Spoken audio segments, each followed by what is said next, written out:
Salut tout le monde, bienvenue dans cette nouvelle vidéo. Aujourd'hui, nous sommes le samedi 5 juillet et j'ai eu le retour de Noémie jeudi. Alors depuis que la prépa a vraiment avancé, je trouve qu'elle répond encore plus vite aux messages, donc je suis très contente, ça me permet de m'organiser au mieux. En général, je vais faire mes courses le vendredi, donc le fait qu'elle me fasse le retour le jeudi dans la journée ou le vendredi matin très tôt, ça me permet de m'organiser au mieux. Je suis vraiment très contente. Aujourd'hui, je vais vous faire le bilan du coup de la semaine dernière, le poids qui a beaucoup descendu et les petites explications voilà de la semaine, de ce qui a pu se passer. Je vais aussi vous faire un petit retour sur la prise de sang parce que j'ai eu les résultats. Donc voilà. Alors au niveau du retour de Noémie, elle est très contente du physique. Elle est très contente parce que ça a vraiment bien bougé. Je vais vous lire le petit message qu'elle m'a écrit quand elle m'a fait le retour. Donc elle m'a écrit: je viens de regarder ton bilan, je suis super contente de l'avancement de la shape cette semaine, notamment au niveau de la chaîne postérieure. On voit de plus en plus de définition sur ta back pose et sur tes side poses puisque tu as perdu du fat sur la chaîne postérieure. Les ischios commencent à bien ressortir et à se démarquer des fessiers. Il faut que ça continue de bouger dans ce sens. Contente de voir que tu as enfin réussi à retrouver ton rythme et que tu récupères mieux. En effet, j'ai enfin récupéré un super rythme. J'arrive à me lever à des heures automatiques toute seule, sans réveil. En général, 5h30, 6h du matin, je me réveille. Et le soir, je me couche vers 22h30, 23h, mais vraiment grand max. En général, c'est 22h30, pas plus tard. Ensuite, elle a écrit: c'est primordial à ce stade de la prépa, donc maintenant, fais tout pour le garder. Concernant ton hydratation, avec tes 3 litres d'eau par jour plus café Monster, finalement, tu as tes 3,5 litres d'hydratation. Oui, parce qu'en fait, j'avais noté dans le tableau de bilan qu'il y avait des jours où j'arrivais pas à atteindre les 3 litres et que je trouvais ça trop dur. Mais finalement, j'avais mes 3 litres d'hydratation.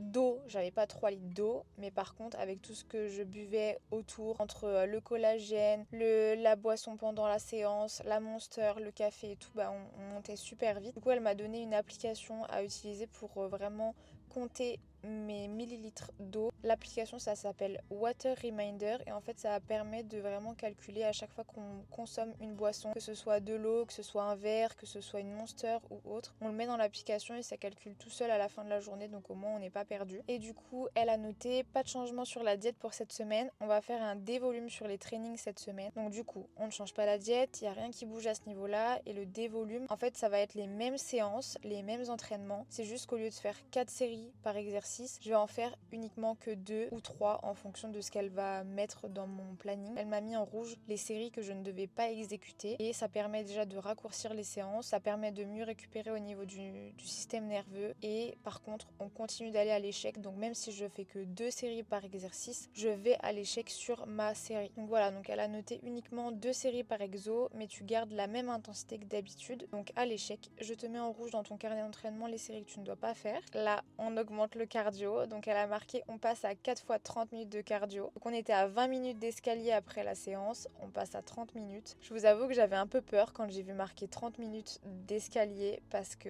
30 minutes c'est long, honnêtement c'est très long. Mais je l'ai fait hier et ça va tout seul, donc franchement je suis trop contente. Et en plus ça me fait vraiment perdre parce que sur l'escalier mon BPM il monte super haut, il peut monter à 180 comme ça.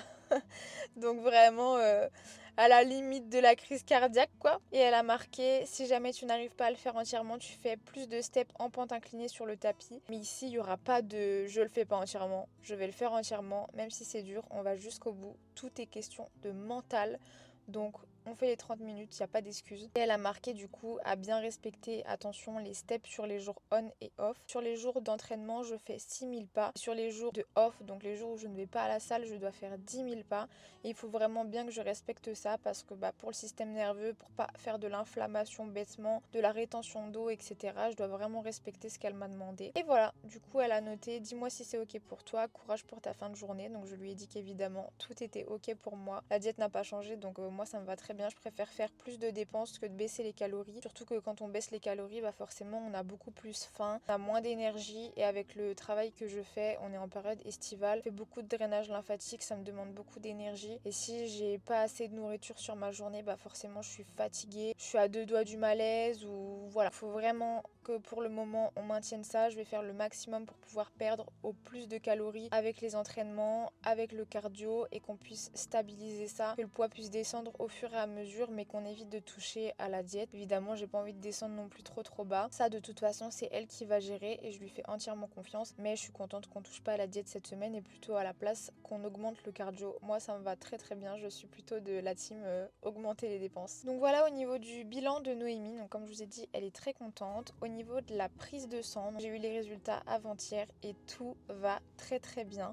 La dernière prise de sang remontait à décembre, donc après la compétition de l'année dernière. J'ai laissé un petit peu couler, j'ai profité avec ma famille, j'ai profité des fêtes. Et ensuite j'ai fait la prise de sang et tout allait très bien. Et là du coup on a refait une prise de sang en juin, donc soit 6 mois après. Et tout va très bien à part la vitamine D. Mais bon, là, j'avais envie de dire c'est pas nouveau. Je pense qu'il y a énormément de Français qui sont en carence de vitamine D. Au vu de la météo et du climat ici, et pourtant j'en consomme tous les jours de la vitamine D3, mais bon, j'étais un petit peu basse. Donc du coup, on a augmenté. Je vais me complémenter un petit peu plus en vitamine D3. Et elle m'a dit évidemment d'essayer de me mettre au soleil le maximum que je puisse me mettre. Donc écoutez, quand tu auras du soleil et que je serai en jour de repos, j'essaierai au maximum de pouvoir me poser un petit peu et profiter du soleil parce que c'est vrai qu'avec le travail, en ce moment, j'ai pas le temps du tout. On est au mois de juillet. Pas une seule fois, je me suis mise au soleil pour bronzer. Donc vraiment, même au niveau du mental, ça joue. Je vois tout le monde qui a la peau dorée, les cheveux qui sont tout clairs et tout. Et moi, je suis là, je suis blanche, mais littéralement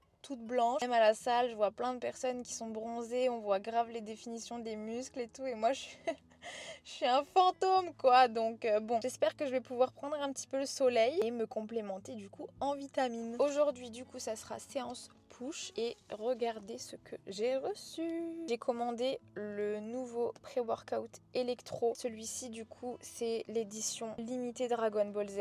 Là c'est goût tropical punch et en fait ça a littéralement le goût de l'oasis. Vraiment. Et l'électro, c'est mon pré-workout préféré. Comme vous le savez, à chaque fois, je vous montre mes petits échantillons. Mais ce qui est bien, c'est que celui-ci, il est sans caféine. Donc là, il est 16h40, bientôt 17h. Le fait de prendre un pré-workout avec de la caféine, ça peut jouer sur votre sommeil et votre endormissement. Donc moi, ce que je fais, c'est que s'il est beaucoup trop tard comme aujourd'hui, je préfère consommer un pré-workout sans caféine. C'est beaucoup mieux pour moi parce qu'en plus, je suis hyper réceptive à la caféine. Et comme je vous ai dit, le pré-workout électro, c'est mon préféré. De base, il est avec caféine et là le fait qu'il soit sans, c'est vraiment ouf. Il y a exactement les mêmes effets mais pas de caféine, donc en fait je peux dormir le soir et ça c'est top. Je l'ai testé hier et il est vraiment incroyable. Donc si vous voulez tester un pré-workout qui n'a pas de caféine et qui a le goût de l'oasis, celui-ci, let's go.